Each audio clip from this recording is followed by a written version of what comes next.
এইখানটায় ময়ূর থাকতো, এটা হচ্ছে ময়ূরের খাঁচা। ময়ূরের খাঁচাটা অনেক বড়ই আছে। রয়েছে জুতো রয়েছে কাঁচের ভেতর সুতো দিয়ে বাঁধা, দ্বিতীয় নম্বর রেখে ওনার নিচে যে মৃত্যুসজ্জায় ছবিটা রয়েছে ওনার দ্বিতীয় পক্ষের স্ত্রী হিরণময়ী দেবী। শরৎচন্দ্রের মৃত্যুর পরও হিরণময়ী দেবী বাড়িতে 23টা বছর কাটিয়েছেন। এটা লিখতেন, এটা লেখার ঘর। বিপ্লবীদের পালিয়ে যাওয়ার রাস্তা, গোপন রাস্তা, ব্যাগ দিয়ে ওপরটায় যাবেন, ওপরে বের। এগুলো কি কবর নাকি? হ্যাঁ তো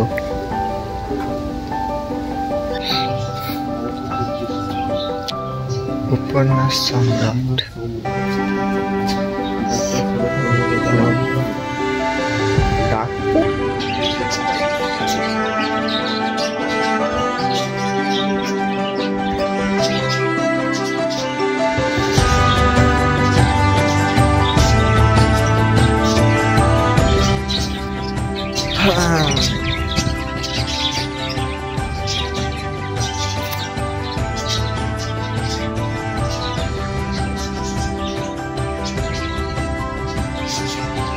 তো গাইস, আজকে আমি আর মাইজুল চলে এসেছি শরৎচন্দ্র বাড়ি ঘুরতে। আর এখানে কি কি আছে না আছে সব তোমাদেরকে আমি দেখাচ্ছি ঘুরে ঘুরে, একটু তোমরা একটু দেখো। আমরা এসেছি প্রথমবার লাইফে, মাইজুল আর আমি এসেছি, তোমাদেরকে একটু দেখাই, শেয়ার করে দিই ভিডিওটা। ভিতরে আপাতত মাইজুল আছে। ওর আসবে না তো দাদা?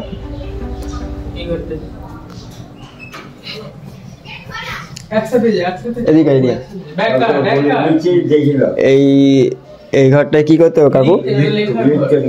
এই ঘরটায় লিখতেন, জুতো আছে এই ঘরটায় লিখতেন, জুতো। আচ্ছা, জুতো তোলা আছে এই যে।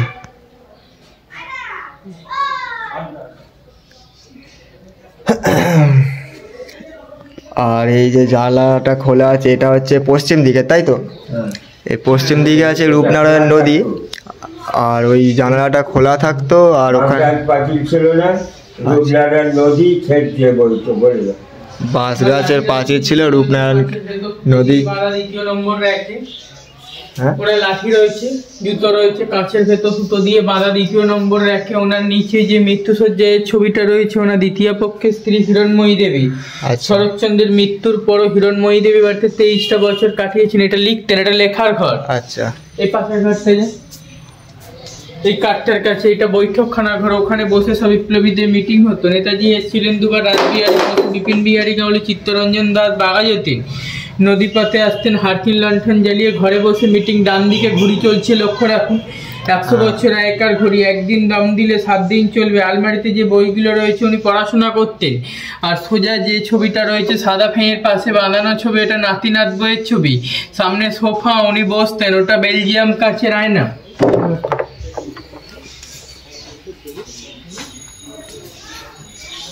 এটা চিকিৎসার ঘরে চরকা রয়েছে। হাওড়া জেলা কংগ্রেসের প্রেসিডেন্ট ছিলেন তখন, জাতীয় কংগ্রেসের সিম্বলটি এই চরকা। ওই যে ইজি চেয়ারটা রয়েছে, উনি বসে চিকিৎসা করতেন। গরিব দুঃখীদের বিনা পয়সা হোমিওপ্যাথি চিকিৎসা করতেন। এই খাঁচাতে ময়ূর পুষতেন। এখন ময়ূর রাখা নিষেধ, তাই ময়ূর রাখা হয় না এই খাঁচাতে।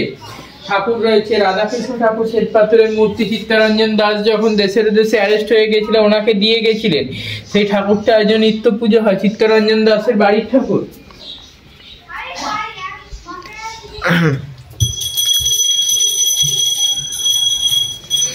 আমার নাম কুবাইপতি। আমরা বংশ পরম্পরা ধরে বাড়ি দেখাশোনার দায়িত্ব রয়েছে। ওনার নাতি থাকেন কলকাতা কসবায়। নাতির নাম জয় চট্টোপাধ্যায়। উনি আমার বাবার উপরে বাড়ি টোটাল দায়িত্ব দিয়ে রেখেছেন। আমার সাথে যোগাযোগ করতে হলে আমার যোগাযোগের নাম্বারটি হলো 8537998629। যারা রূপনারায়ণ নদীর ধারে পিকনিক ও হোমস্টের জন্য যোগাযোগ করতে পারে। এইটা ধানের গোলা, ধান থাকতো। আর টালির চালের ঘরটা হচ্ছে ঠাকুর ঘর। আর তখনকার দিনে বাথরুম বাড়ির বাইরে। এইখানে রান্নাঘর ছিল দোতলা 78-এ। বন্যা রান্নাঘরটা পড়ে যেত, রান্নাঘরটা করে নিয়ে ফাঁকা জায়গাতে। আর এই যে সিস্টেমটা করা রয়েছে, এটা হচ্ছে ভাতের ফ্যান করানোর জন্য সিস্টেম। এইটা বিপ্লবীদের পালিয়ে যাওয়ার রাস্তা, গোপন রাস্তা, ব্যাগ ডোর, সবুজ রঙের গেট। ওখানে রান্না হতো, এখানে ভাতের ফ্যান করা হতো। মানে ফ্যান করা হতো। এই তো রান্নাঘর এখানে ছিল দোতলা। আচ্ছা আচ্ছা, এখানটাই ফ্যানটা ফেলতো, তাই তো? এই যে ড্রেন করা রয়েছে, হ্যাঁ। এই ড্রেনটা আগে রূপনারায়ণ নদীর সাথে যোগাযোগ ছিল। আর এইটা হচ্ছে বিপ্লবীদের পালিয়ে যাওয়ার রাস্তা, গোপন রাস্তা, ব্যাগ ডোর, সবুজ রঙের গেট। ওপরটায় যাবেন, ওপরে বেডরুম আছে। ওপরটা একটু চলুন না। ওপরে শুধু বেডরুম আছে, দুটোই আচ্ছা, আর কিছু নেই? না, পরে আর কিছু নেই। তাহলে আর এই দেয়ালটা হচ্ছে 40 ইঞ্চির দেওয়াল, গরমকালে ঠান্ডা হবে, ঠান্ডাকালে গরম। এই দেয়ালটার ভেতরে মাটি রয়েছে। বুঝতে পারছি। এইটা খরগোশ পুষতে সামনে যে খাঁচাটা রয়েছে এই উপরে, তাই তো? সামনে যে খাঁচা রয়েছে ওটাতে উনি খরগোশ পুষতেন, আর দুটো বেডরুম। এখনো ভালো আছে তো রে কাঠ, খরগোশ পুষতো?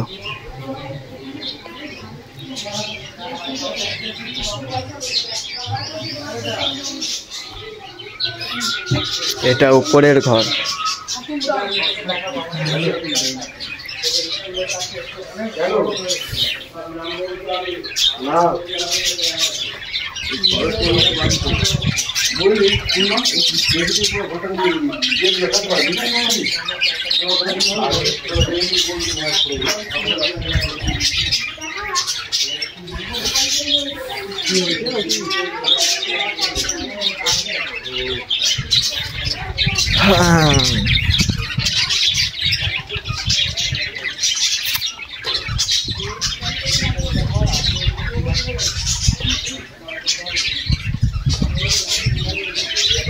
মোটামুটি সব ঠিকই আছে। নাকি আবার রিনোভেশন করেছিল বলতে? উপরে বিল্ডিং পুরো এখনো নতুনই আছে। হ্যাঁ, ঘর আরে সব জায়গায় নতুন করা আছে, পরিষ্কার পরিচ্ছন্ন রেখেছে তো, চকচক করছে ওই জন্য। পুরোনোই মনে হচ্ছে, কিন্তু একটু ক্ষয়ক্ষত বা কিছু সেরকম কিছু দেখা যাচ্ছে না। ঠিক আছে, এটা বেডরুম। পরে গেলে বের করে নেবো, যেহেতু আরেক কাছে দায়িত্ব আছে। এটা মনে হচ্ছে উপরের বাথরুম ছিল। এখানটায় কি ছিল বললো নি?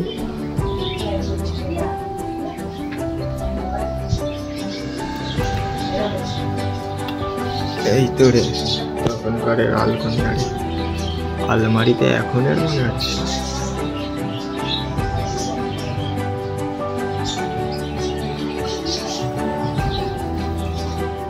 কিছু কিছু জিনিস এখনেরও আছে, আর কিছু কিছু পুরনো আছে। এটাকে এটা যেমন করেছে আবার ঠিক করেছে এটাকে। হ্যাঁ, এবার যেগুলো পোকামাকড় খেয়ে ক্ষত হয়ে যাবে সেগুলোকে তো সরাবেই।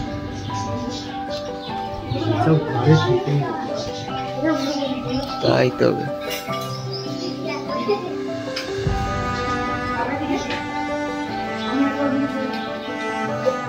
এদিকে আর যাওয়া যাবে না, এটা পাঁচিল দিয়া। একটা বেডরুম, তক্তপোষ ফেলা আছে, একটা বালিশ আছে, আর টুকটাক কিছু আছে।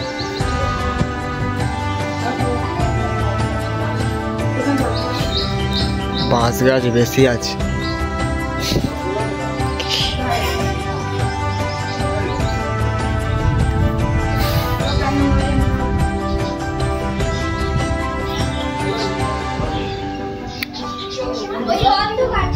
চলাই তো দেখতেই পেলেন, এখানে এলাম। এখানে এসে খুবই ভালো লাগলো যে দাদা আমাদেরকে পরিচালনা করলো, তার সঙ্গে কথা বলে বা দেখালো আমাদেরকে, সমস্ত কিছু ভালো লাগলো। তো তার কাছ থেকে আর একটা জিনিস জেনে নেবো যে এখানে কখন থেকে কটা অবধি, মানে সময় কতক্ষণ খোলা থাকে বা কিবার বন্ধ থাকে, এরকম কিছু ব্যাপার আছে কিনা। ঠিক আছে, আর এখন একটু নিচের দিকে যাই, নিচের দিকে তোমাদেরকে পুরোটা ঘুরিয়ে দেখাই। ঠিক আছে, দেখানোর পরে ওই যে বুড়ো দাদুটা বা ছেলেটা বসেছিল তাদেরকে আমি জিজ্ঞাসা করবো। ঠিক আছে, বলছি ওরা আমাদের মানে তাদেরই বংশধর বললো না? না, তার বংশধর নাতি আছে, কলকাতায় আছে, তাই তো? এদেরকে পুরো দায়িত্ব দিয়ে দিয়েছে। হ্যাঁ, ঠিক আছে, চলো নিচের দিকে যাই, কাকুর সঙ্গে একটু কথা বলি, দেখি কি বলে, কটা থেকে কটা অবধি খোলা থাকে। এবং সব সময় মানে এখানে ধোয়া পোছা ব্যবস্থা আছে।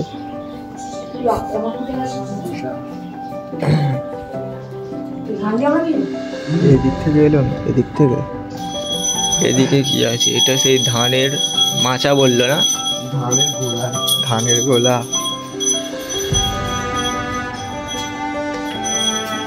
ধানের গোলা তো এই এখনো, তখনও যেমন ছিল মানে এখনো তেমনই আছে। ধানের গোলা তো নতুন দেখাচ্ছে, হালকা পুরনো দেখাচ্ছে। হ্যাঁ, অনেক দিনের হয়ে গেলে যেই খতটা হয় সেই খতটা নেই, সেইটা নেই। আলকাতরা আরে মেখিয়ে রাখে তো। আর ভিতরে ঢুকবে কোথা দিয়ে? তালা দিয়ে আছে।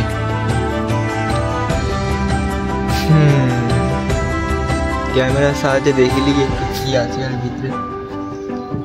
কিছু নেই মনে। এই তো এইগুলো বাথরুম বললো তো। এটা হচ্ছে বাথরুম, আর ইউজ হয় না। তারপরে এটা কি রে? এটাও একটা বাথরুম, তাই তো। ডাইরেক্ট নদী চলে যেত এখানে, পায়খানা করা মানে ডাইরেক্ট নদী চলে যেত এটা।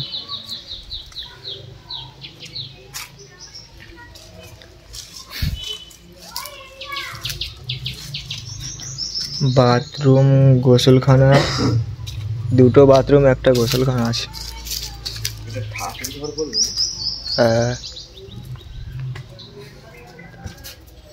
ঠাকুর ঘরেতে চাবি দেয়। আর নিচে কি আছে? নিচে কিচ্ছু নেই, কিছু নেই।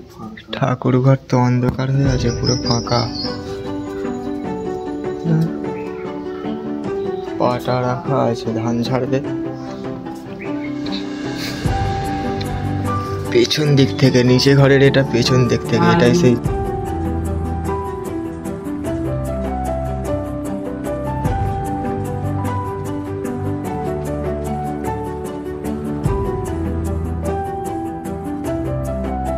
তো কেউ যদি জানো গাইস কমেন্ট করে দিব এটা কি, ঠিক আছে? আমি জানি না, জানি হয়তো মনে পড়ছে না।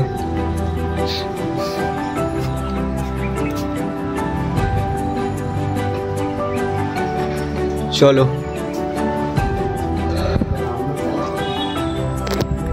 10-15 মিনিটের মধ্যে এসে তো আমাদেরকে খুবই ভালো লাগলো। তোমরাও আসো, ওই দাদা নাম্বার দিল, যোগাযোগ করে নিবে, ঠিক আছে? এটা হচ্ছে বিপ্লবীরা পালাতো গুপ্ত দরজা, ঠিক আছে?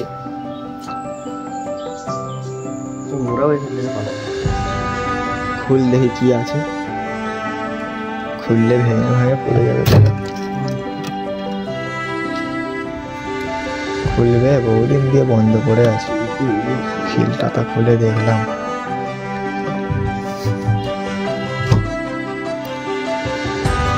চলো আপাতত ঘর পালাই। বাড়িটা তবে হ্যাঁ খুব সুন্দর আছে।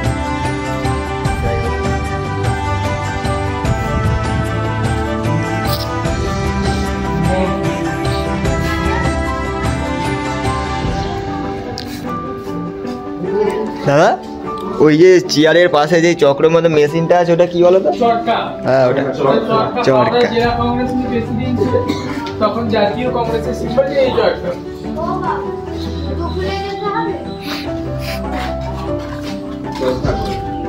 চরকা ওটা দেখি। নাম লেখা আছে। আচ্ছা, ওই বেদানন্দ মহারাজ থেকে ওরা নিজ ভাই, ওনার নাম ছিল প্রভাত। উনি বেলুড়বাটি মহারাজ। এইখানটায় টিউশনই পড়াতেন না কি বল না রে? এখানটায় পড়াতো নাকি?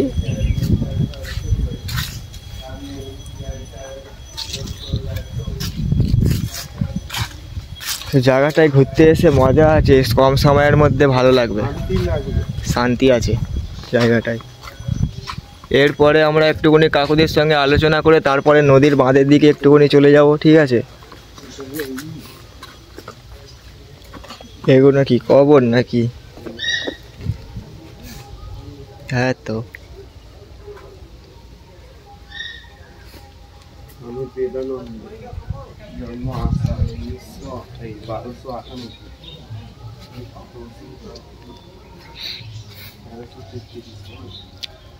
উপন্যাস সম্রাট ডাক্তার বেদানন্দ।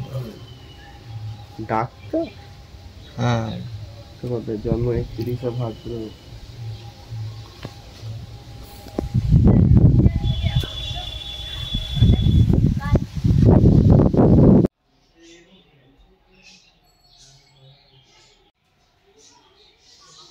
ময়ূরের খাঁচা ছিল তো তুলো। হ্যাঁ ময়ূরের খাঁচাটা তুলেছি। শরৎচন্দ্র বাড়ি কেমন ঘুরলি রে খোকা? বেশ ভালো লাগলো। এবার তাহলে কোন দিকে যাবো এখন?